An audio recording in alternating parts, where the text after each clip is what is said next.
അർജുൻ അശോകന്റെ തലവര OTT വന്നിട്ടുണ്ട്. Amazon പ്രൈമിലാണ് stream ചെയ്യുന്നത്. അർജുൻ അശോകന്റെ തലവര എന്ന് പറയുന്നത് തന്നെ തെറ്റാണ്. കാരണം അർജുൻ അശോകനെ ഞാൻ എവിടെയും കണ്ടില്ല. ഒരു വിട്ടിലിഗോ അല്ലെങ്കിൽ വെള്ളപ്പാണ്ട് ആ ഒരു കണ്ടീഷനിലുള്ള ഒരാള് സിനിമയിൽ വന്ന് അഭിനയിച്ച എങ്ങനെയുണ്ടാവും? അങ്ങനെയാണ് തോന്നിയത്. അല്ലാതെ അർജുൻ അശോകൻ വന്ന് പെർഫോം ചെയ്തായി തോന്നിയില്ല. അജാതി കിടു പെർഫോമൻസ്. കിടു പറഞ്ഞ വൻ കിടു പെർഫോമൻസ് ആണ്. ഇതിന്റെ മുകളിലൊന്നും എനിക്ക് തോന്നുന്നില്ല അർജുൻ അശോകന് ചെയ്യാനുണ്ട് എന്നാ, തെളിയിക്കാനുണ്ട് എന്നാ. Man, this is your best career best performance എന്ന് വേണമെങ്കിൽ പറയാം. അജാതി കിടുവായിരുന്നു. ഇതിൽ അർജുൻ അശോകന്റെ ഒരു ക്യാരക്ടറിനെ ബാക്കിയുള്ളവർ കളിയാക്കുമ്പോ ആ ഒരു ഫീലിംഗ് നമുക്കാണ് കിട്ടുന്നത്. അത്രയും റിയലിസ്റ്റിക് ആയി എടുത്തു വെച്ചിരിക്കുന്ന പടമാണ് കിടു. അടിപൊളി പടം. സോ ഇത് തിയേറ്ററിൽ കാണാൻ പറ്റാത്തതിൽ സീരിയസ്ലി എനിക്ക് സങ്കടമുണ്ട്. കാരണം വേറൊന്നും അല്ല, തിയേറ്റർ എക്സ്പീരിയൻസ് മിസ്സായോണ്ടൊന്നും അല്ല. ഇത്ര നല്ല കണ്ടന്റ് ഉള്ള, ഇത്ര ഈ ഒരു കണ്ടന്റ് കൊണ്ടുവരാൻ കാണിച്ച ബ്രേവറിക്ക് ഒരു സപ്പോർട്ടും കൊടുക്കാൻ പറ്റിയില്ലല്ലോ എന്ന് ആലോചിക്കുമ്പോൾ ഐ ഫീൽ റിയലി ബാഡ് എന്ന് വേണമെങ്കിൽ പറയാം. സോ ഈ സിനിമ തുടങ്ങുന്ന സമയത്ത് ഈ അർജുൻ അശോകന്റെ ഫ്രണ്ട്സ് വന്നിട്ട് പാണ്ഡു പാണ്ഡു വന്നിട്ട് കളിയാക്കുന്നുണ്ട്. ആള് വന്നിട്ട് ചിരിച്ചും കളിച്ചൊക്കെ സംസാരിക്കുന്നൊക്കെ ഉണ്ട് തിരിച്ച്. അതിനർത്ഥം ആൾക്കത് ഹേർട്ട് ആവുന്നില്ല എന്നല്ല, ആൾ അതിനോട് യൂസ് ടു ആയി. കുറെ പേരുണ്ട്, നമുക്ക് കാണാൻ പറ്റും നമ്മുടെ സൊസൈറ്റിയിൽ തന്നെ. ഒരാൾക്ക് ഇങ്ങനത്തെ ഒരു സിറ്റുവേഷൻ ഉണ്ടെങ്കിൽ, അല്ലെങ്കിൽ പല്ലിന് എന്തെങ്കിലും കുഴപ്പമുണ്ടെങ്കിൽ, കണ്ണിന് എന്തെങ്കിലും കുഴപ്പമുണ്ടെങ്കിൽ, മുടിയില്ലെങ്കിൽ, ആ സമയത്ത് വന്നിട്ട് ഒരു ഓഞ്ഞ കളിയാക്കലുണ്ട്. ഇവനൊക്കെ എന്തോ വലിയ ഷാറൂഖ് ഖാന്റെ അപ്പൻ എന്നുള്ള രീതിയിൽ. എന്ന് ആ ഒരു സിറ്റുവേഷൻ മാറണോ അന്നേ സൊസൈറ്റി നന്നാവുള്ളൂ എന്ന് പറയാം. ബേസിക്കലി ഇങ്ങനത്തെ പടങ്ങളൊക്കെ സ്കൂൾസ് കോളേജസിലൊക്കെ കാണിച്ചു കൊടുക്കണം, അവർക്കെങ്കിലും മനസ്സിലാവട്ടെ. അതായത് ഇങ്ങനെ ഒരു സിറ്റുവേഷൻ വരുമ്പോൾ കളിയാക്കുമ്പോ ഉണ്ടാവണ ബാക്കിയുള്ളവർ കടന്നു പോണ ട്രോമയുണ്ട്. അത് അത്ര എളുപ്പത്തിൽ എക്സ്പ്ലെയിൻ ചെയ്യാനൊന്നും പറ്റില്ല. അപ്പൊ ആ ഒരു റിയലിസ്റ്റിക് ഫീലിംഗ് ആണ് ഈ സിനിമ കാണുമ്പോൾ കിട്ടിയിട്ടുണ്ടായിരുന്നത്. എപ്പോഴൊക്കെ അർജുൻ അശോകൻ ഹേർട്ട് ആവണോ നമ്മൾ ഹേർട്ട് ആവണ പോലെ തോന്നും. ആൻഡ് ഈ സിനിമയിൽ സർട്ടൈൻ സീൻസ് ഉണ്ട്, അത് കിടുവായിരുന്നു. അത് ബെസ്റ്റാ.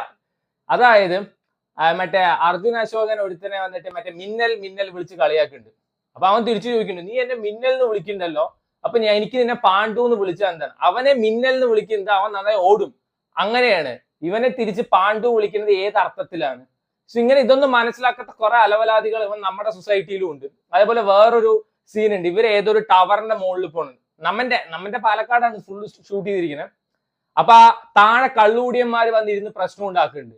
അപ്പൊ മറ്റേ കൊച്ചുണ്ട്, കൊച്ചിനെ പറ്റി ഞാൻ പറയാം. അപ്പൊ ഇവര് മുകളിൽ കയറും തോറും ഈ സൗണ്ട് കുറഞ്ഞു വരുന്നുണ്ട്. അപ്പൊ ആ കൊച്ചു പറയുന്ന ഡയലോഗ് ഉണ്ട്, എന്ന് നമ്മൾ വലിയൊരു നിലയിൽ എത്തണോ അന്ന് ഇതൊന്നും ഒരു പ്രശ്നമായിരിക്കില്ല. ഭയങ്കര ഫുൾ മീനിങ് ഉള്ള ഒരു കോട്ടായിട്ടാണ് എനിക്ക് പേഴ്സണലി ആയി തോന്നിയത്. അതൊക്കെ അടിപൊളി സീൻസ് ആയിരുന്നു.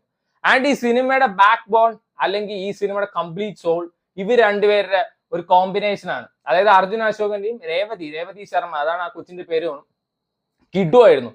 റൊമാൻസ് പറയുന്ന സാധനം എത്രത്തോളം റിയലിസ്റ്റിക് ആവണോ, എത്രത്തോളം നാച്ചുറൽ ആവണോ, ആ ഒരു കണക്ഷൻ നമുക്ക് കിട്ടും. ഞാൻ തന്നെ കുറെ സീൻസ് ഇവർ തമ്മിലുള്ള റൊമാൻസ് റിപ്പീറ്റ് അടിച്ചിരുന്ന് കണ്ടു. അത്രയും അടിപൊളിയായിരുന്നു. ഈ കൊച്ച് തമിഴത്തിയാണ്, അങ്ങനെ തന്നെയാണ് ഈ സിനിമയിൽ പ്രസന്റ് ചെയ്തിരിക്കുന്നത്. അതുകൊണ്ട് ആ ഒരു നാച്ചുറാലിറ്റി കിട്ടി, ആർട്ടിഫിഷ്യൽ ആയില്ല. എവിടെ റൊമാൻസ് ആർട്ടിഫിഷ്യൽ ആവണോ അവിടെ പടം കഴിഞ്ഞു പോകും. പക്ഷെ ഇത് കിട്ടുമായിരുന്നു, കിട്ടു റൊമാൻസ് ആയിരുന്നു. നല്ല രസമുണ്ടായിരുന്നു ഒരു സീൻസ് കാണാൻ. അതേപോലെ തന്നെ ആളുടെ അമ്മയായിട്ട് ദേവദർശിനിയാണ് അഭിനയിച്ചിരിക്കുന്നത്. സോ ദേവദർശിനിയുടെ റീസെന്റ് സിനിമാസ് നോക്കിയത് പറഞ്ഞിട്ട് മറ്റേ ദിലീഷ് പോത്തന്റെ ഒരു പടം ഉണ്ടായിരുന്നു. അതിൽ കിടു പെർഫോമൻസ് ആയിരുന്നു. ഐന്ദാ വേദം പറഞ്ഞ ഒരു സീരീസിൽ, മിത്തോളജിക്കൽ എലമെന്റ്സ് ഒക്കെ ഉള്ള ഒരു സീരീസിൽ ഒരു നെഗറ്റീവ് ഷെയ്ഡഡ് ക്യാരക്ടർ ചെയ്തിട്ടുണ്ടായിരുന്നു. ആൻഡ് ഇതിൽ ഒന്നും പറയാനില്ല. സ്വന്തം അമ്മ തന്നെ കളിയാക്കുന്ന സമയത്തൊക്കെ ഒരു സീനൊക്കെ ഉണ്ട്. ഒയ്യോ, ഈ സിനിമ കണ്ടു കഴിഞ്ഞാൽ ലിറ്ററലി നമുക്ക് വേർഡ്സ് ഉണ്ടാവില്ല എക്സ്പ്രസ് ചെയ്യാൻ. ആ ഒരു അവസ്ഥയാണ്. കരയാനും പറ്റുന്നില്ല. അങ്ങനത്തെ ഒരു പ്രത്യേക അവസ്ഥയിലാണ്. എന്നാ ഇതിന്റെ എൻഡിങ് അത്യാവശ്യം ഹാപ്പി ആവുകൊണ്ട് കുഴപ്പമില്ല. ഇല്ലെങ്കിൽ ഡിപ്രഷനിലോട്ട് പോയിണ്ടാവും എന്ന് വേണമെങ്കിൽ പറയാം. ഇതിൽ അഭിനയിച്ച എല്ലാവരും നന്നായിട്ട് തന്നെയാണ് പെർഫോം ചെയ്തിരിക്കുന്നത്.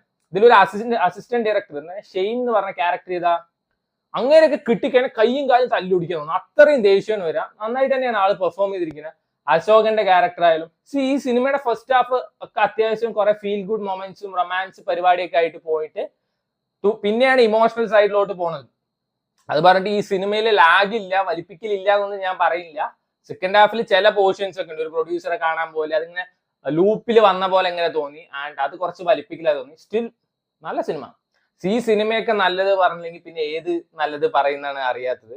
ആൻഡ് ഈ സിനിമ എത്ര പേര് സപ്പോർട്ട് ചെയ്തിട്ടുണ്ട്. നമ്മുടെ ഈ മലയാളം ഇൻഡസ്ട്രിയിലെ തന്നെ ആക്ടേഴ്സ് ഇത്ര കിടു കണ്ടന്റ് ഉള്ള ഒരു സിനിമ ഈ റീസെന്റ് ടൈംസിൽ ഇറങ്ങിയിട്ടില്ല. എത്ര ആക്ടേഴ്സ് ഈ സിനിമയെ സപ്പോർട്ട് ചെയ്തിട്ടുണ്ട്.